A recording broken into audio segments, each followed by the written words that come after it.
Yes, mambo vipi?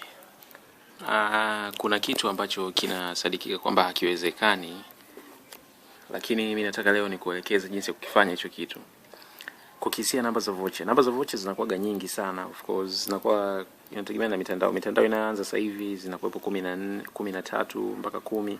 Lakini mitandao ambayo imekaa sana zinakuwepo 14, kuanzia 13 na kuendelea. Kwa hiyo kukisia inakuwa ni vigumu sana. Sasa kitu cha kwanza unachotakiwa kujua kabla hujakisia vocha kwenye zile namba, hakikisha kwanza namba zile tatu za mwanzo zile. Sijui kama utaziona vizuri.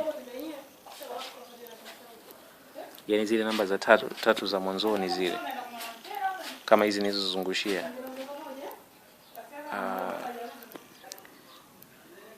Kama hii hapa kundi la kwanza lina namba tatu ambazo zimejirudia, 77, 8, 7. Hiyo 8 ukiitoa, kwa hiyo kuna namba tatu ambazo zimejirudia.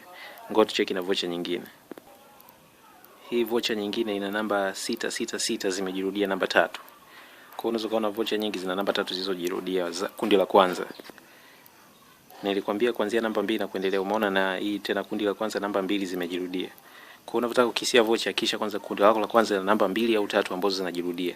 Na kitu kingine cha kufanya ni usirudi, yani namba zile kundi la mwishoni, kundi la mwisho kabisa zisijirudia hata kidogo. Kama unaona hapa ni 1692 haijajirudia hata moja, yani ili kundi la mwisho ni 951 haijajirudia. Ili kundi la mwisho ni 015 haijajirudia. Kundi la mwisho ni 290 haijajirudia.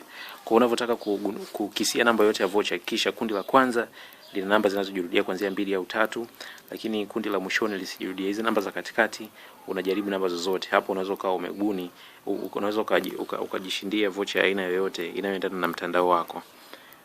Mimi ndo hayo niliyofanya. Mimi nishawahi kukisia na nikapata vocha kidogo, japo sio mara nyingi, lakini inahitaji kurudia.